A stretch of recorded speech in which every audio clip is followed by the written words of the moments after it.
Welcome to this video. This one is on the gonna be about the Continental Classic tournament that AEW is currently doing. So basically, this is an inaugural one, and it'll include this past Wednesday, which was the 22nd, yeah, 22nd November, and it's supposed to conclude with the finals at World's End on December 30th. This year, so about a 6 week tournament. Uh, the winner will be crowned the inaugural uh, AEW Continental Champion, and also would win the Ring of Honor World Championship and the New Japan Wrestling's Strong Openweight Championship, and is being promoted as being a Triple Crown. Uh, during the Scrum last week after 4 year.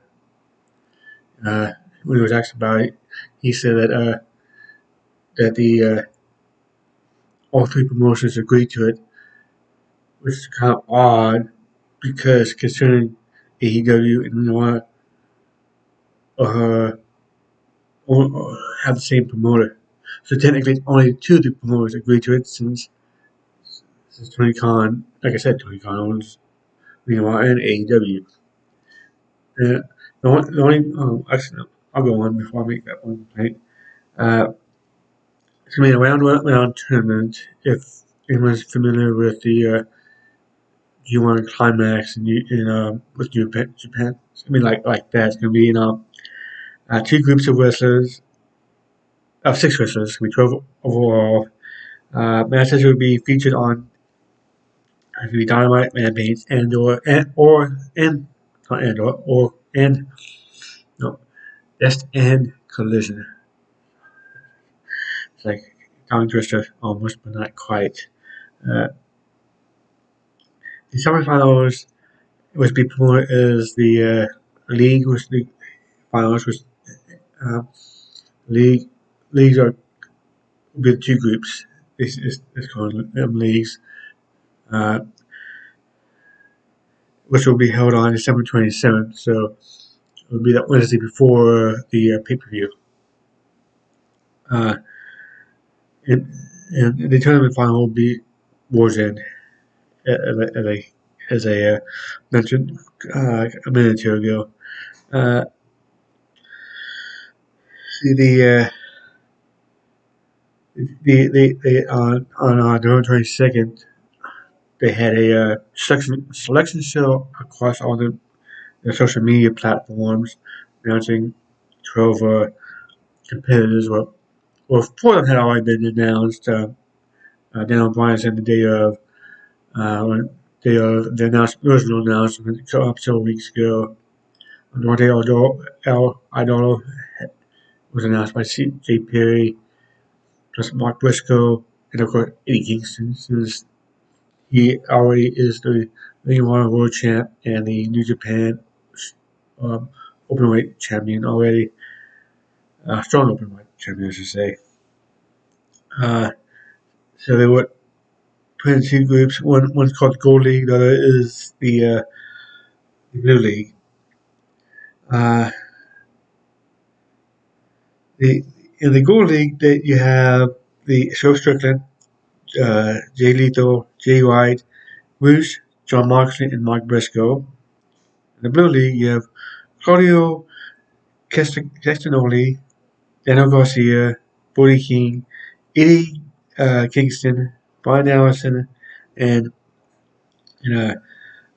Adore El Idolo.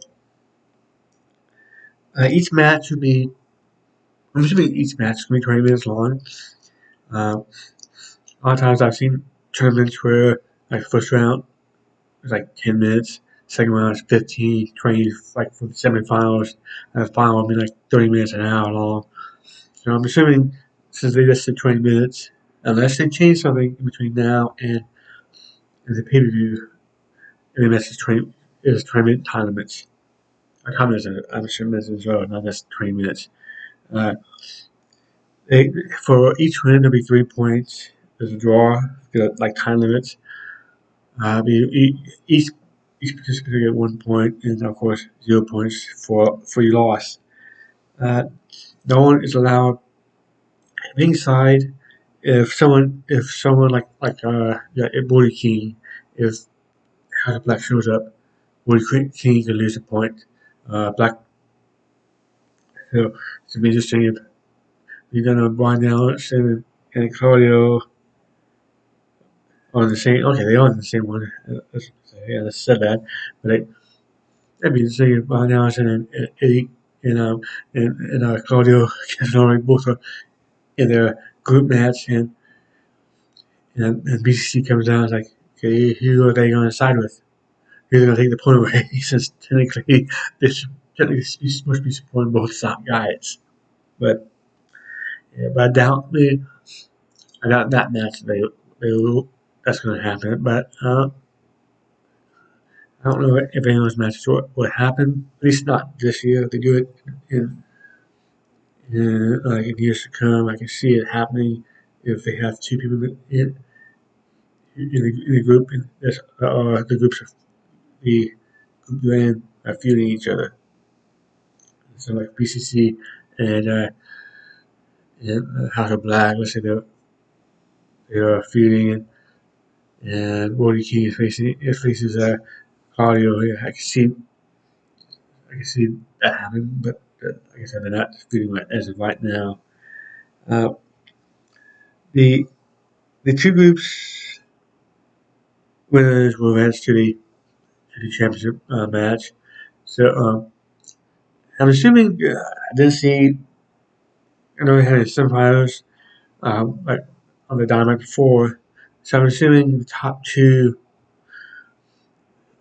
winners or top 2 point in each group or league will be in the semifinals. I'm assuming, and obviously the winner will be and that's how they determine the winner for each group. And I'm assuming that one of those matches is going to go maybe 3 total matches, 20-minute time limit. We're assuming at least one of them will be going overtime because you have to have a winner. It's not like a single elimination tournament where if you win you won, lose you go home. If both lose, both you go home, and someone else gets a bye. That doesn't seem like this is going to happen like that in the semifinals. So yeah, it's going to be a tie, maybe overtime for the match. Uh, I'm sure they'll come up with something like that too, because like this would be like there's no wrestling is scripted. Oh, I'm not thinking about overtime. Okay, so I mean, if it happens, they okay, but who knows? Uh, the the Gold League, you have Joe Strickland. Uh, well, I always said the names right then. Sorry about that. They only had now okay now what it is. So they've only had uh, 10 of the 12 participants have already had one match. So on Dynamite, you had Joe Strickland defeating Jay Lethal, and Jay White defeating Bruce, and you had John Moxley defeating Mark Briscoe. In the collision on Saturday, you had Claudio Castagnoli defeating Daniel Garcia, uh, and Brody King defeating Eddie Kingston. And then Winehouse and Andrade haven't had a match yet. And I watched how they scheduled for next week, and like they're not facing each other yet. They're all having first round matches. Both next week, all 12 men will be having matches. So I'm going to uh, assume because Andrade and Winehouse and a lot are the only two who have not had a match. I'm assuming they're, they're going to have. I'm assuming they're going to do like a WWE thing where before the semifinals and on Dynamite, one will have their. So I think it's 6 men in each league, so it'll be 5 matches. So they'll have the fourth match on Dynamite, and then 5 face each other. for the sixth match on Collision, and have, of course, if they haven't had the other the and the six men in uh, the gold haven't on the blue yet. The, the blue haven't had the six matches. They probably will have those as well. So, or I should say, gold since they're on. It seems like they're doing dynamite. Those are dynamite. So they'll have those three as well if they need the last match done on Wednesday as well. So far the standings are in the Gold League, Swerve, Jay Wright, and John Moxley all have 3 points, and Jay Lethal, Rush, and Mark Briscoe, they haven't won anything, 0 points. In blue, Claudio Castagnoli and Brody King both have 3 points for their wins. Where Danny Garcia, Eddie Kingston, Brian Danielson, and Andrade have 0 points. And of course, like I mentioned, Brian Danielson and Andrade haven't had their first match yet. And ultimately, I think, my opinion, I'll probably update this every week, do a short video on this every week, just to keep up with more content, obviously, but also it's gonna be interesting to see the progression of the different both leagues and how it stacks up right now. If I had to guess who's gonna be in the finals, I'm going to go with Shore versus Brian Danielson. With Shore Strickland winning it all. He's on. Like I feel that's who I think they're gonna win. I wouldn't be surprised if they put Brian Danielson, but at the same time, they also said he's going to retire. Well, not retire. That's not the right word. They said he's not going to be wrestling full time after All Out next September. It doesn't mean that he won't win the title, but titles, as I say. But I'll put on Swerve. And I think part of the reason they're doing this is because I think Danielson has said that that's all he wanted to do, be in the G1 Climax, which I don't think he's going to have. They have the ability to do that with his commitments to AEW.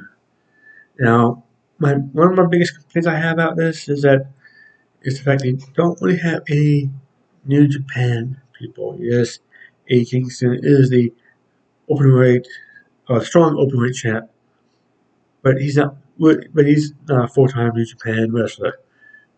He's AEW / Ring of Honor full-time wrestler. And plus you have Jay White, who was in New Japan before he signed with AEW. They could have used, and you got John Moxley, and then he's not full-time New Japan wrestler either, but he was really three guys who are somewhat associated with New Japan, but only one would be really associated with AEW, not AEW, New Japan. And they could have used someone, maybe like a little Ospreay or someone from New Japan who is a Japanese wrestler from New Japan even. So, because Ring of Honor, you got like Mark Briscoe, his long history in AEW and Ring of Honor. Jay Lethal was a former Ring of Honor champ. Eddie Kingston, the current Ring of Honor champ. Claudio is a former Ring of Honor champ. And the first time I ever saw him in person, he was in AEW. So it's like, not like they don't have people who. He's in Border King, I think, at one time was in AEW too. As a matter of fact. So it was like you got people, and Brian Danielson was too. So you got people who have history, and like for me, some of those people I associate recently with Ring of Honor, like Brian Danielson. Really though, is more I associate with TNA, but like Briscoe, yeah, someone else I recognize that more of a Ring of Honor person too. So it's like, but it's gonna be interesting to see how this plays out. And plays out over the next 6-7 weeks, and Let's see if this helps them or not. But it's good. But also good. It's good for Daniel Garcia and Morty King because it could give them more name recognition than they had before. And thank you for watching this video. Please subscribe, like, and share, and all that good stuff. And have a good day.